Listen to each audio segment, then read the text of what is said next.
All right, this is Mitch Stephen. It is another night of Q&A. I have Amber, Mrs. Weeby, and Charles, Mr. Weeby, on the line, and we're going to attempt here to show everyone how to use their home computer or their laptop, or maybe even their smartphone, to find the owners of abandoned houses. Now, remember, we're a little bit limited here, some of the things we can do, but we're going to give you the gist of it. So right now I'd like to say hi to Amber. How are you doing, Amber? I'm doing great, Mitch. Well, we're kind of on a frontier here at 1000houses.net, and we're doing a second webinar. Hopefully we're a little bit better at it. I've learned a little bit more about how to answer all the questions and stuff, see the questions. Just like everything else in life, right, Amber, we got to just fumble through till we figure out, and we'll always be here for some emails and some questions after the fact. So if things don't go exactly how we want, we'll just have to deal with them and get it out later. But this is recorded, and we'll be able to go back to it. So where do we start this little segment here, Amber? How do we find the owners of abandoned houses? Let's say we went out, we're traveling around, and we see this abandoned house, and we write down the address, and we go ahead and we search the tax records, and we find the taxpayer of record, and then we go ahead to follow up on that, and they're nowhere to be found. They're not where they're supposed to be. For all effective purposes, we don't know where they're at. What do we do next, Amber, to find somebody that we're looking for who owns a property? Well, Mitch, I've always said, and as Charles does too, the best way to find the owner of a vacant house is to talk to the neighbors. It's a simple thing. You don't have to have your computer to do it, and I know that that's kind of veering off, but the neighbors there's always one nosy neighbor that knows everything. Okay, can I add to that? Can I add to that a little bit? And I want to say the reasons why there's another reason, and it's a little off the beaten path here, but there's another reason to talk to the owners of houses around the house you're looking at, because they're going to also tell you a lot of things about that house that you may not be able to see with your eyes. One time, I pulled over to talk to the neighbors, and I was really hot on this house, and they informed me that the original owner of that house that I was trying to find, the owner too, the abandoned house, had some work done on it. And apparently the plumber had done some work and he didn't get paid, and the plumber had gone back and filled up the plumbing full of concrete. Oh, no. Now, if you don't think that was some valuable information to know right up front, you're crazy. So I'm just saying, you'll learn things about houses if you talk to the neighbors. Besides, when in this particular segment, we're talking about talking to the neighbors to find out where the owner is and who the owner is and where they might be and how we might be able to get in touch with them. But I'm telling you, there's other reasons to talk to the neighbors. They might tell you that there was a violent crime committed in that house and that someone was murdered in that house. We're not forced to disclose if there's a suicide in the house, but we are forced to disclose if there was a violent murder committed in the house. And this might deter you from being able to sell this house easily and effectively. So there's other reasons besides just this reason to talk to the neighbors. And when I say talk to the neighbors, I'm talking about the two neighbors to the left, the two neighbors to the right, and the four across the street. The four across the street. And if this house backs up to a neighbor, you might want to talk to the person or the four people behind the house, especially if there's an alley between the houses where they might, travel or walk or see each other. So given that, let's say we've talked to the neighbors and the neighbors come up with nothing. So what do we do now? My next step, because it is free, and I'm all about the free, is I'll go back to the appraisal district in the county which the house is in and do a search, an owner search by the owner's name to see if that owner owns any other houses in that same county. Now, this could be complicated, right, Amber? If the guy's name is Juan Garcia, we're in a world of hurt here, right? But if his name is something original, then we're a little bit more apt to not have as much trouble. So keep going. Don't let me interrupt you. Yeah, that's okay. A lot of the times when people do their tax bills and they buy a house, they use a middle initial. So you wouldn't be just looking for Juan Garcia. Maybe you're looking for Juan H. Garcia, or so you have a little bit more. But you're absolutely right. It's kind of not straightforward and hit on it. I'll show you, just because we discussed it earlier. I'm going to show you on here one of the ladies that we bought a vacant house from that was on the foreclosure list. And when you pull it up, it doesn't even show the house that she owns. So it can be a brick wall. Another free website that I use is White Pages. You can Google person search and find all different kinds of websites that you can pay or not pay to find people. But what I've learned in my 15 years is LexisNexis is the best way to find somebody that doesn't want to be found. Okay, so can we talk about LexisNexis for a second? This is not a free site, and some people may think, especially if you're beginning, that it's a rather expensive site. I think it's running me around $300 a month. Now, given the money that I can make, if I can find the owners of these abandoned houses, I'm not really that concerned about $300 a month. But I also know that there's those of you out there on a shoestring, and you're not sure what you're doing, and you're not sure how to do this, so $300 a month right off the bat might be, a little bit intimidating. So what are your thoughts on, what do you pay for LexisNexis, and how has it worked out for you, Amber? Well, when I started with LexisNexis, I had, it was probably 14 years ago, and I started on you pay as you go kind of thing. You pay per search, and back in the very beginning when we were buying lots of houses, I would spend about $200 or $300 a month. There was 7 girls in my office and everybody having access and doing the collections for the rents. It got out of control. Just going back probably a year, 2 years ago when Charles and I got back after I got back into it all over again, I was only spending $30 a month because I was the only person using it, Mitch, and I'm aware that every time you do it, you pay. Every time you click that red search button right here, you're going to pay. And that's why you want to try to find the information from the neighbors or some other free source before you start looking at pay sources, right? Absolutely. Free sources. The neighbors, I'm telling you, that's the best way to go, but that's not what the segment's about. I do now pay a flat fee of $250 a month, and if I don't use the $250, which I hardly ever do by myself, then that's what I pay. But if I go over that with searches, then it's, $275, whatever the search is. It's almost like the way they do toll tags now.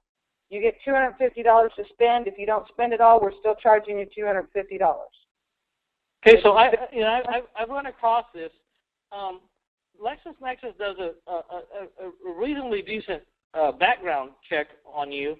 If you have felonies or you have some things against you, LexisNexis is going to block you out, depending on what it is. So let me ask you this, Amber. Is there a way for people out there to co-opt this service? Like, can 2 or 3 people agree to pay for it and one person get access to it? And then, how can you elaborate on that? Yes, I have, as a matter of fact, several of our people that came and did the Fishing for Foreclosures, our training, I give them access. I can have up to, I believe, 15 users on my account. I believe it's 15. Don't get me lying. I'd have to click through here and read and maybe talk to my rep. But I have up to 15 users, and what it is I'll just go into because I'm the administrator, and set them up and give their information and their email, and then I email them their logon, and they change the password, and I can monitor their searches. So I know how much they spent, and then that way if we go over, or if you and I were sharing one and you say I'll pay for mine and you pay for yours, then on an Excel spreadsheet it says, okay, this user spent this much money and this user spent that much money. So to answer your question, yes. So the long and short of it is a couple, 2, 3, 4 people could co-opt this if they were good, upstanding people and wanted to pay their bill, and were everyone believed that everyone's going to pay their bills. That's a whole other set of wax. But anyways, and someone's got to keep track of it, and maybe that person that's the one who's signing up for it and taking all the risk, because if the other people don't pay, I'm sure the person who signed up for the account originally is going to have to pay. So you want to be careful about who you pick and who you're dealing with, and you certainly don't want to pick anyone that would have any ulterior motives or want to be doing anything bad with this kind of information. I don't know how much information we can get here, but we certainly don't want to do this with people that we wouldn't trust, Absolutely, absolutely not. There's really not. It does cross the lines of privacy, because it does give your name and all your aliases, and I can do court search, so I can do criminal records and stuff like that. So there is a bit of privacy, and yes, please note that it's may not be full socials and full dates of birth, but it's pertinent information that I wouldn't want everybody to know, Yeah, I understand. So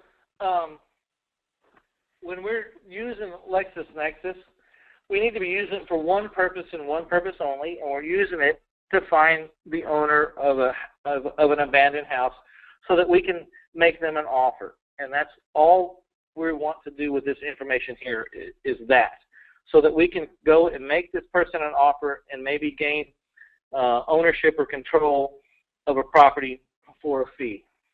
And that's all we're trying to do with this information. So where do we go from here, Amber? It digs deep. We'll go back to LexisNexis. LexisNexis is one of the best, because I guess you pay what you get for it. I mean, it's good. It's a good website. They have 24-hour technical support. They have classes that you can take once you become an account holder for LexisNexis. You can go through all, they'll tell you the best way to do your search to get the best information on who you're looking for the fastest way.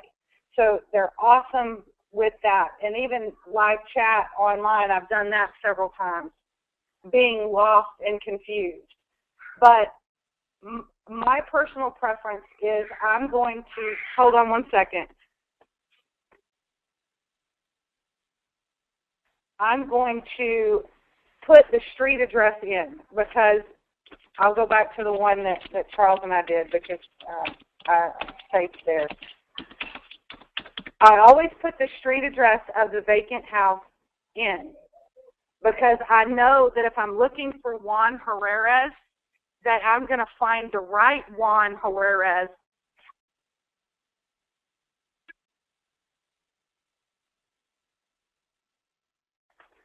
Because that's the Juan Herrera's that lived at that house.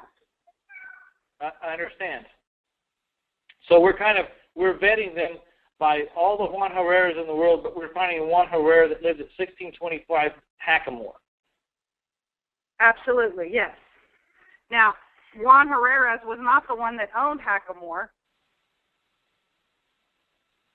We just use that as an example. We're just using it as an example, a popular Hispanic surname. Yes, Stacy Hervey and Dennis Hervey are the ones that owned the house. what this pulled up right here in front is everybody that's ever lived at 1624 and the dates that they lived there. Okay. If you can see here at the top, this is the husband. He moved in 97. And LexisNexis compiles their information several different ways, through voter registration, driver's license, vehicle registration, USPS, mail, if you get mail, their electric, gas bills, if you ever turn the electricity on. Yeah, at that address? Yes. So that's the reason that you see 19 up here at the very top. I'll show you. Right here on the far right-hand side, it shows one of 19 records. So there's 19 different people that it says have lived at this address, but sometimes it's a repeat of the same person. I'm looking for mistakes. Go back to that one of 19 because I want to make sure everyone sees that. Down in the bottom, you see where the cursor's moving around there at the bottom right-hand corner? It's one of 19.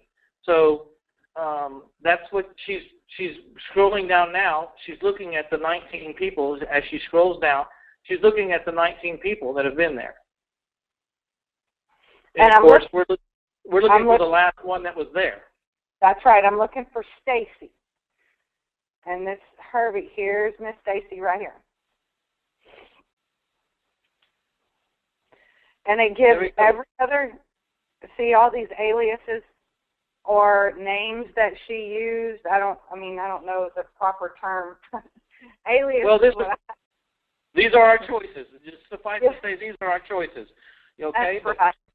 Put your cursor on the most pertinent one. Well, the most pertinent one, and I'm not going to do a search from here, would be the top one. That's going to be the one that's used the most. Okay? But from here, as we look through this list, we see that this name is the most prevalent in this list of the 1 through 19. Yes. And so we're thinking that's probably a good choice right there. Absolutely. Well, this is the one that CAD shows. I bet it doesn't now because we've already bought it and sold it. This is the one that Dallas CAD showed owns the property. And going back to last week's segment, that's what we did. We found the address. We went to Dallas CAD. We found the owner. We did our preliminary title search to make sure that she owned it still and how much she owed on it. Then this is the next step. And from here, because there's so many different names, and I can tell looking at this is my girl at 1625 Hackamore right here. I have two other recent addresses. I have one on Crystal Lake in DeSoto, and I have one in Clarkston, Georgia. Well, I'm going to go to the closest one first because I'm not going to send my husband to Clarkston, Georgia unless I have to, if you know what I mean. Yeah, I understand. So you're going to see if you can find him there in DeSoto, Texas. That's absolutely right. DeSoto is 40 miles from where we're at. So he got in his truck. He drove to 329 Crystal Lake, DeSoto, Texas, knocked on the door, to the door, and she was at work. By that afternoon, we had the deed. It's that simple. Right. If she wouldn't have been there, you'd have had to contact her in Clarkston, Georgia, or hopefully find her there. If she wasn't in DeSoto, you'd have to try to find her in Clarkston, Georgia, and then you might have to do something through the mail. Or, if you can also, I'll go a step further. This is the search on the property address, Mitch. I'm just going to go over here, and I'm going to click on this top Social Security, which it only has the first 5, so it's not her full social. And I'm going to do an advanced person search just on her social, which is going to take away everybody that lives at the house and only bring up everything that's recent for her. Now, up here, like we saw earlier, here's our records. 1 of 3. It's more than likely nobody used her Social Security number, but I bet if I scroll down, her husband and maybe one of her sons is listed on there. But it's really, but I'd like for you to take a look. Before in the page that we were on, it only had Indian Creek, the Crystal Lake, and the Crystal Drive down here on the bottom. But if you look, we have all different addresses now on the advanced person search for her. And the reason why this is important, I think, and tell me if I'm wrong, is if you couldn't find her in DeSoto, you might be able to contact these other addresses to find relatives that know where she's at. Is that where you're going? Oh, they make it so much simpler. I clicked on her social, and I pulled her up by her social. Then right over here on this right-hand side where my cursor is at, it says relatives. And I didn't want to do it from the address search because I want to make sure that I'm honing in on my Stacy. This is the Stacy that I want. So when I click relatives, up pops the relatives. Okay, Don. Do you guys see how important this is? If you'd have hit a dead end at DeSoto, you could find some relatives that were maybe not too far away from where you lived or where they lived. And so these are your second choices of where to go to try to find them. Now, this might seem like kind of a pain in the rear, but if you've got a lucrative chance to buy a decent house and you just are coming up with dead ends, now you've got some secondary choices. You've got some relatives to go to find this house. Now, make no mistake about it. Some of this is not easy, and this requires work. But I suffice to say, if you'll follow all your leads down to the end, there's a really good chance you're going to find out where this owner is. Now, I also want to tell you, and this is just a little side note here, you want to deal with the relatives probably as little as possible because you could be getting yourself into a quagmire because now everybody's going to want to know what you're doing and why you want to find them. And there might be, what do you call, third basemen starting to whisper in the ear of the owner that you want to find. Am I on the right track here, Amber? Oh, yeah. Well, we use a different term. They like to stick their finger in our pie is what we call it. Right. All, I call a third baseman's going to know what's in this for me. So before absolutely. You go to the relatives, just right off the bat, you better exhaust everything you have. Everything you have. Just find the owner directly without talking to the relatives, please. Because your neighbors. Amber just put it very succinctly. The relatives may want to put their finger in your pie. And that's no fun when it happens. Yeah, it'll just muddy up the water, right? Absolutely.